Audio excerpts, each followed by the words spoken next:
गतिशील भारत अब सिर्फ एक विचार नहीं, एक ठोस यथार्थ बन चुका है। प्रगतिशील भारत की सड़कों पर विकास अब केवल दिखता नहीं, बल्कि हर मोड़ पर महसूस होता है। राजधानी दिल्ली, जहां एक ओर ऐतिहासिक विरासत समेटे है, वहीं दूसरी ओर आधुनिकता और निरंतर प्रगति की ओर तेजी से बढ़ रही है। इस परिवर्तन को निर्णायक दिशा वर्ष 2014 में मिली, जब प्रधानमंत्री श्री नरेंद्र मोदी जी के नेतृत्व में केंद्र में नई सरकार बनी। इसी अवधि में सड़क परिवहन और राजमार्ग मंत्री नितिन गडकरी जी के नेतृत्व में दिल्ली के इंफ्रास्ट्रक्चर को नई ऊर्जा, नया दृष्टिकोण और अभूतपूर्व गति मिली। इसी क्रम में आज प्रधानमंत्री श्री नरेंद्र मोदी जी 11,000 करोड़ की लागत से बनी 2 महत्वपूर्ण राष्ट्रीय राजमार्ग परियोजनाओं का लोकार्पण कर रहे हैं। ये हैं द्वारका एक्सप्रेसवे का दिल्ली खंड और अर्बन एक्सटेंशन रोड 2 के 4 खंड।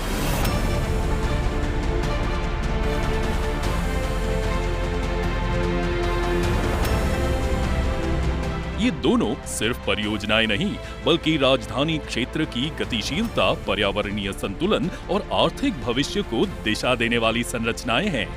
दिल्ली गुरुग्राम के बीच रोजाना 3 लाख से अधिक वाहन NH-48 से गुजरते हैं।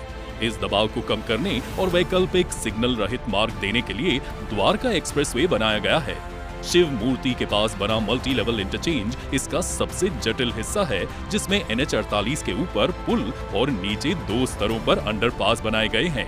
इसी से जुड़ती है अत्याधुनिक स्टेट ऑफ द आर्ट 8 लेन की सड़क सुरंग, जो सांस्कृतिक विरासतों को समेटे हुए है और जिसके ऊपर 10 लेन का सामान्य मार्ग बना है।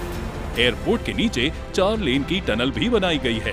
इसके बाद आता है 16 लेन चौड़ा रेलवे अंडरब्रिज, जिसके ऊपर दिल्ली जयपुर रेल लाइन गुजरती है। फिर 2 एलिवेटेड गलियारे एक्सप्रेसवे से जुड़ते हैं, एक गुरुग्राम से और दूसरा अर्बन एक्सटेंशन रोड 2 से। भरथल चौक पर भी मल्टी लेवल इंटरचेंज और यशोभूमि तक विशेष रैंप व अंडरपास भी बनाए गए हैं। इसी श्रृंखला में अर्बन एक्सटेंशन रोड 2 को विकसित किया गया है। UER 2 की वजह से अलीपुर, बवाना, रोहिणी, मुंडका, बक्करवाला, नजफगढ़, द्वारका, महिपालपुर, पश्चिम और दक्षिण दिल्ली जैसे इलाकों को कनेक्टिविटी में क्रांतिकारी सुधार होगा।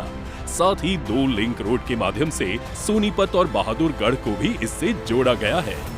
ये हाईवे दिल्ली को NH-44, दिल्ली पानीपत, NH-9, दिल्ली रोहतक और द्वारका एक्सप्रेसवे से जोड़ता है। अब पंजाब और जम्मू कश्मीर की दिशा से आने वाला ट्रैफिक दिल्ली अंतरराष्ट्रीय एयरपोर्ट सुगम तरीके से पहुंच सकेगा। इससे धौला कुआं, मुकरबा चौक, बाहरी रिंग रोड और NH-9 जैसे क्षेत्रों में जाम से राहत मिलेगी। दिल्ली हरियाणा सिंघू बॉर्डर से एयरपोर्ट की दूरी, जो पहले 2 घंटे लगती थी, अब सिर्फ 40 मिनट में तय की जा सकेगी। इस परियोजना में पर्यावरण संतुलन को भी प्राथमिकता दी गई है। भलसवा और गाजीपुर लैंडफिल से निकाले गए करीब 10 लाख मीट्रिक टन कचरे का उपयोग निर्माण में किया गया है। साथ ही 10,000 पेड़ों को काटने की बजाय ट्रांसप्लांट किया गया है। ये पहल न केवल दिल्ली की कचरा चुनौती का समाधान बनी, बल्कि सतत विकास की दिशा में भी एक मिसाल पेश करती है। आज लोकार्पण के लिए तैयार द्वारका एक्सप्रेसवे और अर्बन एक्सटेंशन रोड 2 प्रधानमंत्री श्री नरेंद्र मोदी जी के नेतृत्व में विकसित भारत की उस सोच का विस्तार है, जहां हर सड़क सिर्फ दूरी नहीं घटाती, बल्कि देश को तेज, सुरक्षित और समावेशी विकास के रास्ते पर आगे बढ़ाती है।